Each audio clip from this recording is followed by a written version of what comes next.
अब अध्यक्ष जी अगर बैठ जाए तो मैं अपनी बात कहूंगा।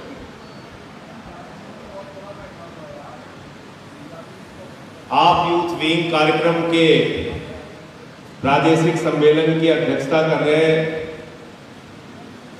उत्तर प्रदेश आप यूथ विंग के प्रदेश अध्यक्ष फैसल वारसी साहब,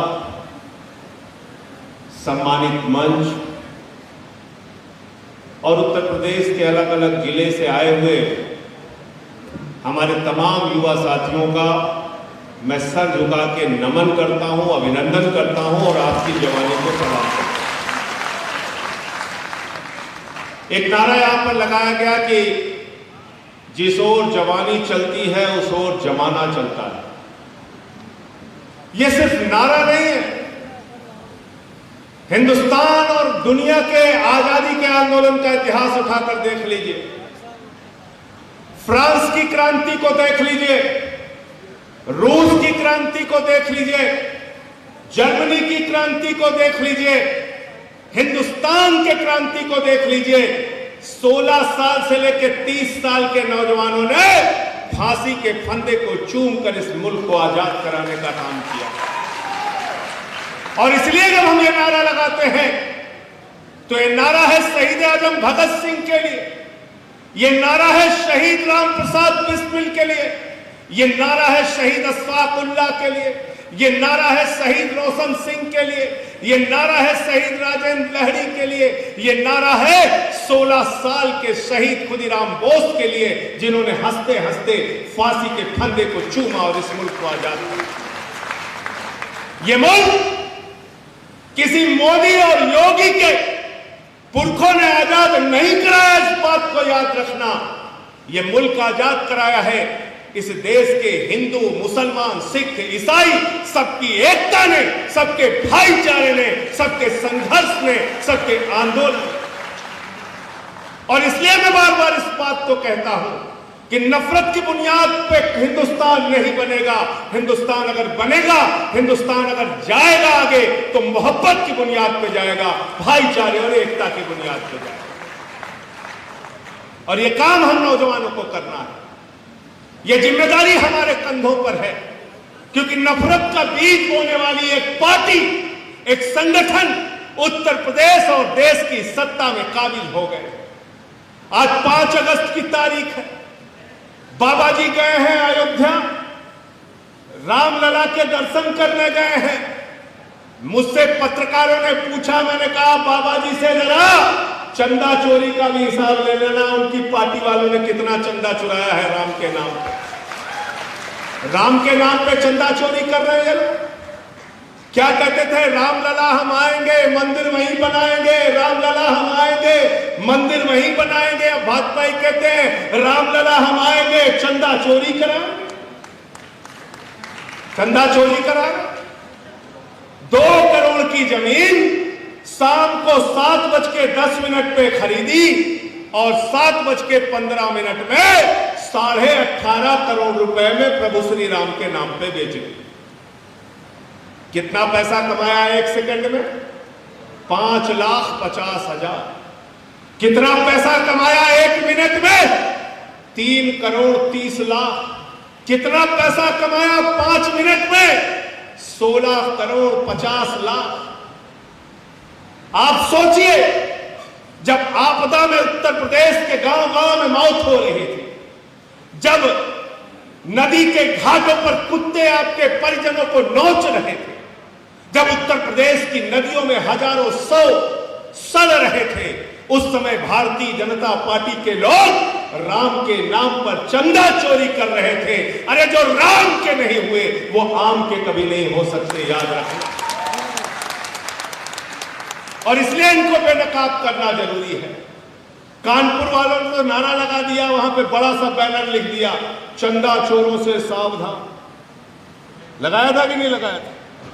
चंदा चोरों से सावधान। भाजपाई खंबे पे चढ़ के नोचने लगे उसको। लोगों ने पूछा, भैया इसमें तुम्हारा नाम नहीं लिखा हुआ? बोले हमें मालूम है चंदा चोर कौन है। ये हालत है इनकी। इसलिए इस पार्टी से डरने की, थमने की, रुकने की जरूरत नहीं है। इनकी गुंडागर्दी का जमकर हमें जवाब देना है। और पिछले 1-1.5 वर्षों में अगर सड़क पर उतरकर विपक्ष की भूमिका किसी पार्टी ने निभाई है तो आम आदमी पार्टी ने निभाई है। यूथ विंग ने डंडे खाए, महिला विंग ने डंडे खाए, छात्र शक्ति ने डंडे खाए, हमारी पार्टी के मेन विंग ने डंडे खाए,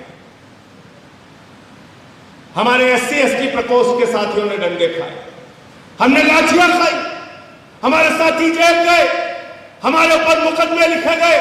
14 मुकदमे बाबा जी ने मेरे ऊपर लिखा, राष्ट्रद्रोह का मुकदमा मेरे ऊपर लगाया, मेरे पार्टी का दफ्तर बंद कर दिया। लेकिन बाबा जी से मैंने कहा, बाबा जी 14 नहीं 1400 मुकदमे लिख दो, लेकिन सच के लिए लड़ाई लड़ता रहूंगा। इसमें आप रोक नहीं लगा सकते, लेकिन तुम्हारी इस नफरत की राजनीति के खिलाफ खड़ा होगा, बांटने की राजनीति के खिलाफ खड़ा होगा। हिंदू मुसलमान की बात करते हो, अरे क्या हिंदू की बात करते हो? हाथरस की वो बच्ची, वाल्मीकि समाज की, जो गरीब की बेटी जिसके साथ गैंगरेप हुआ, रात को 2 बजे उसको जला दिया गया, क्या वो हिंदू नहीं थी? मैं पूछना चाहता हूं योगी जी। 12वीं में पढ़ने वाला वो बच्चा प्रभात मिश्रा, जिसके विरुद्ध एक भी FIR नहीं थी, उसका इनकाउंटर करके उसको मार दिया गया बिकरू कांड में, क्या वो हिंदू नहीं था? वो बाल भरी सभा में सरकार के अधिकारियों के सामने बलिया के अंदर उसकी हत्या कर दी गई, पाल समाज के हमारे एक व्यक्ति की, क्या वो हिंदू नहीं था? इंद्रकांत त्रिपाठी व्यापारी, आप सोचिए, SSP रंगदारी मांगता है, कहता 7 लाख रुपए रंगदारी दे देना वरना 1 हफ्ते के अंदर तुम्हारी हत्या करा दूंगा, और उस व्यापारी की हत्या हो जाती है। क्या वो हिंदू नहीं है?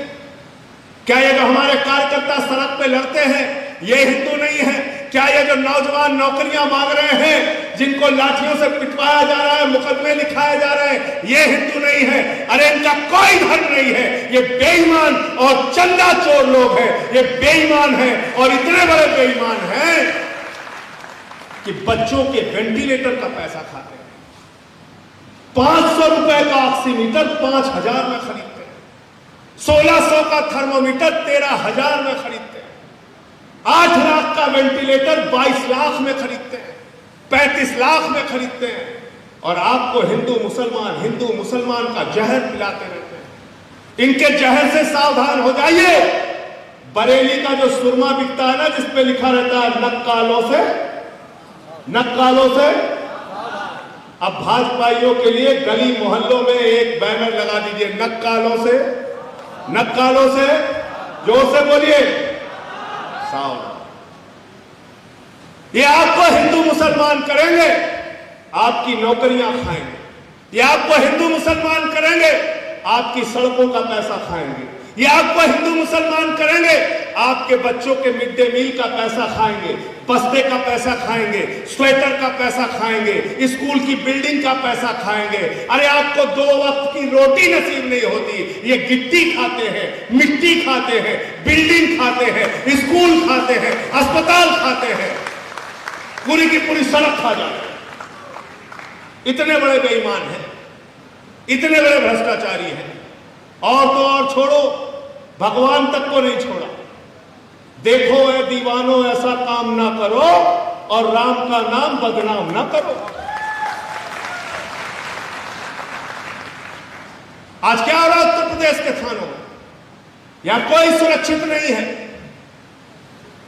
आज बताइए, हमने पूछा इंद्रकांत त्रिपाठी व्यापारी की हत्या में SSP का नाम है, उसकी गिरफ्तारी क्यों नहीं हुई? बोले SSP फरार है। हम लोग अब तक सुनते रहे हैं, चोर फरार, डकैत फरार, माफिया फरार, डान फरार, यूपी में SP फरार, दरोगा फरार, सिपाही फरार। हमारे साथी अमित चोपड़ा जी यहां बैठे हैं, मैं चाहूंगा जोरदार तालियां इनके लिए बजा दीजिए। खड़े होइए आप अपनी जगह। मैं इनके लिए क्यों कह रहा हूं? हम लोग जब जेल जाते हैं तो हमारा मुकदमा यही शख्स लड़ता है, इसके लिए जोरदार तालियां बजा। मैं आज इनको बुलवा नहीं पाया, इनसे क्षमा चाहता हूं। सुभाषनी जी बैठी हैं, महिला की हमारी अध्यक्ष हैं, खड़ी हो जाइए, इनके लिए भी जोरदार तालियां बजा दीजिए। जिला अध्यक्ष है हमारी। ये लोग यहां पे सड़क पे संघर्ष करते हैं, लड़ते हैं, और आप मुकदमे लिख रहे हैं, हम लोगों को डराने की कोशिश करते हैं, धमकाते हैं। एक बात जान लो योगी जी, कान खोल करके सुन लो, बाली आपने कान में पहनी है, उसमें कोई बुराई नहीं है, बाली पहने रहिए, लेकिन कान में तेल डाल के मेरी बात को सुन लीजिए। ये आम आदमी पार्टी के कार्यकर्ता हैं, ये आपके मुकदमे, जेल और लाठी से डरने वाले बिल्कुल नहीं हैं। ये नीलम यादव यहां बैठी है, इनको लाठियों से पीटा गया, बाल खींच रहे हैं, दादागिरी हो रही है।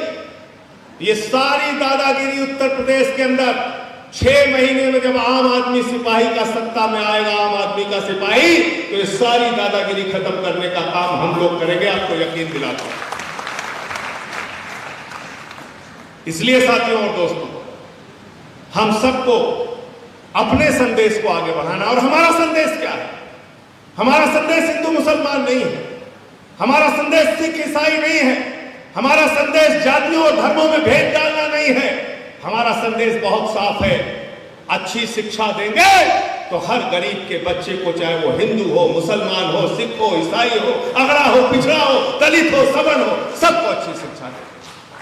अच्छे अस्पताल बनाएंगे तो सभी जाति, सभी धर्मों के लिए बनाएंगे। अच्छी सड़कें बनाएंगे तो सिर्फ हिंदुओं के लिए नहीं होगी, या सिर्फ मुसलमानों के लिए नहीं होगी, वो सबके लिए होगी। और अगर 300 यूनिट बिजली फ्री उत्तर प्रदेश में कर दिया तो हर गरीब के घर में रोशनी होगी, हर गरीब के।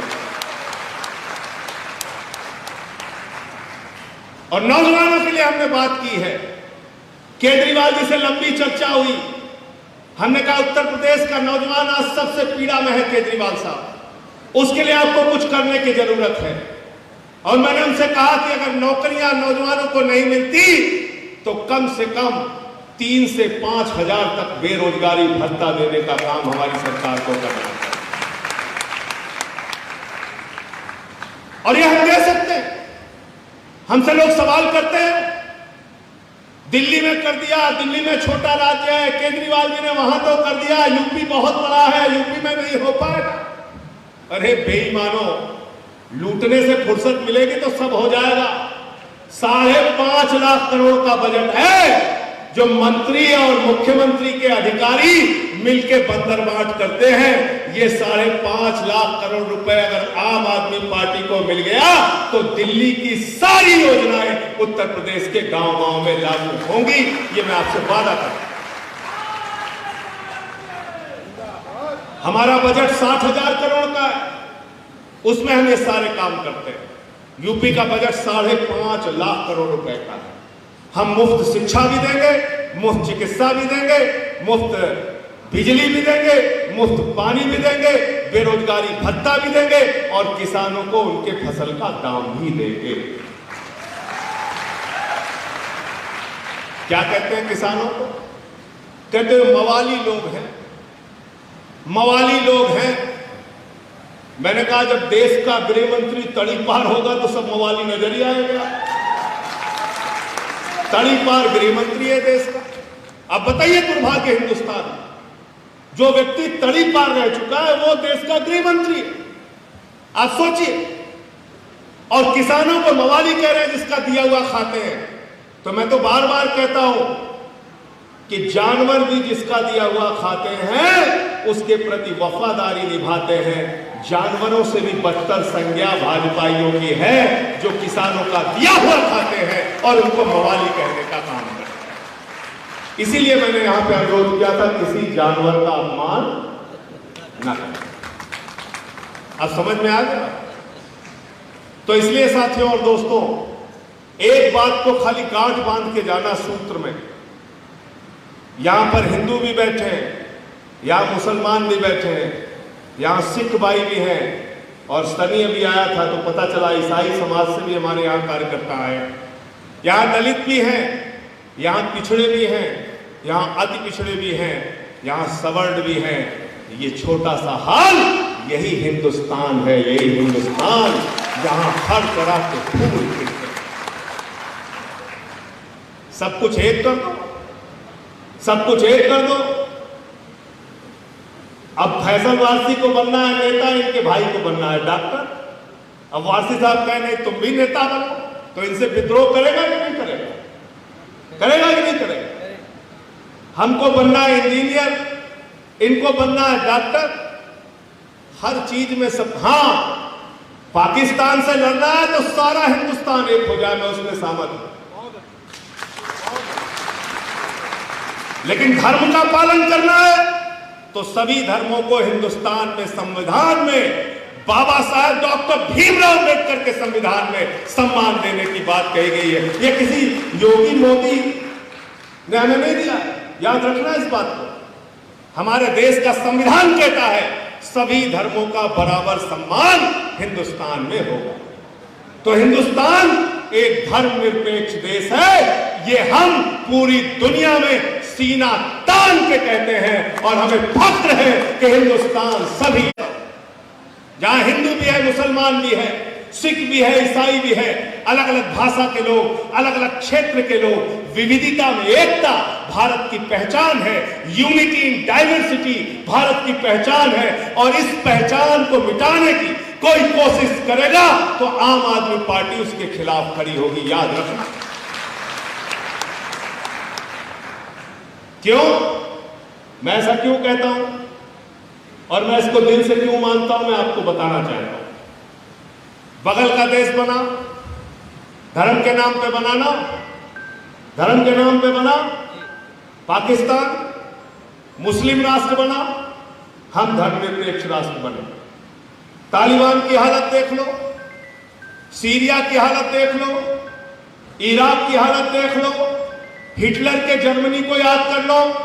दुनिया में जो भी मुल्क कट्टरता के नाम पर बनेगा वहां पर हिंसा होगी, अपराध होगा, दंगे होंगे, फसाद होगा, आतंकवाद होगा। और ये बापू का देश है, गौतम बुद्ध का देश है, भाईचारे का देश है, अहिंसा का देश है। हम अमन और चैन के साथ रहें। जब हम कहते हैं कि एक धर्म की सरकार होनी चाहिए, एक धर्म का राष्ट्र होना चाहिए, तो है तो बगल में एक धर्म का राष्ट्र पाकिस्तान है, मुस्लिम राष्ट्र है। वहां कभी मस्जिद में बम फूट रहा है, कभी दरगाह पे बम फूट रहा है कि नहीं फूट रहा है? तो ऐसा राष्ट्र बनना है क्या हमें?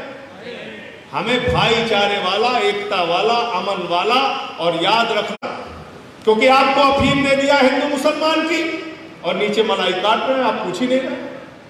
अगर आम आदमी पार्टी यहां नहीं होती तो बाबा जी से कौन पूछता ऑक्सीमीटर का दाम? कोई पूछता क्या? वेंटिलेटर का दाम कौन पूछता इनसे? कौन पूछता इनसे थर्मोमीटर का दाम? कौन खोलता इनके बेईमानी को? क्योंकि ये तो हिंदू मुसलमान में आपको लड़ा के बता रहे हैं हम बहुत बड़े संत हैं, ईमानदार हैं, देखो हमारा चेहरा। अंदर धीरे धीरे आपको खोखला करते जाएंगे, भ्रष्टाचार से दीमक की तरह आपको चाटते जाएंगे, खत्म करते जाएंगे। इसलिए साथियों और दोस्तों, आज हमको इस सम्मेलन से संकल्प लेके जाना है कि नफरत फैलाने वाली शक्तियों को हिंदुस्तान की राजनीति से समापन करना है। और वो काम आम आदमी पार्टी करेगी, हम सब लोग मिलकर करेंगे। और युवा शक्ति के लोग गांव-गांव में जाइए, मेंबरशिप चलाइए, लोगों को पार्टी के साथ जोड़िए, पार्टी का विस्तार कीजिए। और मैं आज कोई आपको खुश करने के लिए नहीं कह रहा हूं, लेकिन फैसल वारसी ने जो प्रादेशिक सम्मेलन किया है, हमारे सम्मेलनों में ऐसी भीड़ पहले नहीं होती थी, ऐसे इतनी शक्ति में लोग नहीं आते थे। आज आप सब बधाई के पात्र हैं। आज आपने लखनऊ की धरती से एक संदेश दिया है, बहुत अच्छा संदेश दिया है। आगे हम लोग ट्रेनिंग कैंप भी करेंगे और इसको आगे बढ़ाने का भी काम करेंगे। भाई फैसल वारसी जी को अब मैं पूरे आदर और सम्मान के साथ आज के सम्मेलन की सफलता की बधाई देते हुए और इस बात को आपसे कहते हुए कि आगे के ट्रेनिंग कैंप का आयोजन होगा या बेरोजगारी संकल्प यात्रा की बात होगी, जो भी सहयोग आप मुझसे चाहेंगे। पिछले 3 दिन से यह आदमी परेशान था, सम्मेलन कैसे होगा, परमिशन नहीं मिल रही है, ये हो रहा है, वो हो रहा है, तमाम तरीके से फैसल को परेशान करने की कोशिश की गई, लेकिन परेशानियों से लड़के उभर के जो निकलता है वही असली नेता होता है। और आज आपने इतना सफल सम्मेलन करके दिखाया।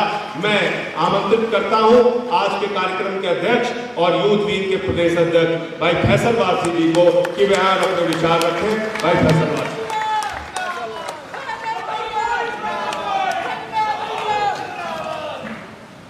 धन्यवाद करना चाहूँगा सबसे पहले मैं आदरणीय संजय भैया जी का कि सम्मेलन के लिए उन्होंने कैसा समय दिया जब पार्लियामेंट भी चल रहा था और बड़ा आना मुश्किल था, लेकिन युवाओं की पुकार को और उनके दिल की बात को और जो युवा अपने मन की बात करना चाहते थे, जैसे दामिनी जी ने भी कुछ प्रस्ताव थे जो हमने टीम ने बनाए वो भी रखे, तो उसके लिए बहुत बहुत शुक्रगुजार हूँ, आपका आभारी हूँ। और तमाम सम्मानित साथियों का जो मंचासीन है, तमाम प्रकोष्ठों के लोग, हमारे सीनियर नेता, सभी लोग, क्योंकि वक्त कम है नाम लेने का, सबकी बड़ी दिक्कतें हो जाएंगी, तो बहुत धन्यवाद करूंगा। और तमाम साथी जो प्रदेश से हमारे आए और दूर दूर से चल के आए, 500-500 किलोमीटर की यात्रा करके आए, उनका तहे दिल से और हाथ जोड़ के अभिनंदन करूंगा और धन्यवाद करूंगा कि आपने जो किया है मेरे लिए, मैं सदैव आपका आभारी रहूँगा और जो प्यार आपने दिया उसका बहुत आभारी रहूँगा।